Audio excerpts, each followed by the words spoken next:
இன்றைக்கு இந்த செய்தியை கேட்டுக்கொண்டிருக்கிற அருமையான தெய்வ பிள்ளைகளே, நான் ரட்சிக்கப்பட்டுட்டேன், நான் ஏசப்பாக்காக வாழ்கிறேன், கர்த்தர் என்னை குறித்து சாட்சி கொடுக்கிறார் என்று சொல்ற அளவில் வாழ்கிற உங்களுக்கு இன்றைக்கு நீங்க உங்க குடும்பத்தை ஆதாயப்படுத்தி கொண்டீங்களா?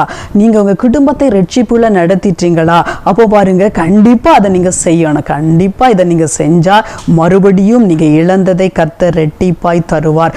வேதத்துல பார்க்கும்போது கொர்நேலியு என்கிற ஒரு தெய்வ மனிதன் குடும்பத்தார் அனைவரோடும் கூட ஒரே இடத்துல வர வச்சு பாருங்க, பேதுருவின் மூலம் ஒரு அபிஷேகத்தை பெற்றுக்கொண்டார். நோவா தன் குடும்பத்தை தேவனுக்காக ஆதாயப்படுத்தி கொண்ட அந்த காலகட்டத்தில் பாருங்க, ஒரு பெரிதான அழிவு தேசத்துல வரப்போகிறது என்று பிரசங்கம் பண்ணி கொண்டிருந்த நோவா மற்றவர்கள் ஒருவேளை கீழ்ப்படியாமல் இருந்திருக்கலாம், ஆனால் தன் குடும்பத்தை ரட்சிப்புக்குள்ளால அவர் நடத்தி அந்த பேழைக்குள்ளால அவங்கள கொண்டு போய் நிறுத்தி அந்த குடும்பத்தின் மூலம் பாருங்க தேசத்துல மறுபடி சந்ததிகள் உருவாகுவதற்கு ஒரு பெரிய காரணமா இருந்தார். யோசுவா சொன்னார், நானும் என் குடும்பமும் கர்த்தரையே சேவிப்போம் என்று சொல்லி. பிரியமானவர்களே, ஒருவேளை நான் ரட்சிக்கப்பட்டுட்டேங்க, ஆண்டோடைய பிள்ளையா இருக்கிறான், எனக்கு அநேக சோதனைகள் இருக்கிறபடினால என் குடும்பத்துல கூட ரட்சிப்பை குறித்து பேச முடியல, அவங்க ஏற்றுக்கொள்ளல அப்படின்னு நினைக்கிறீங்களா?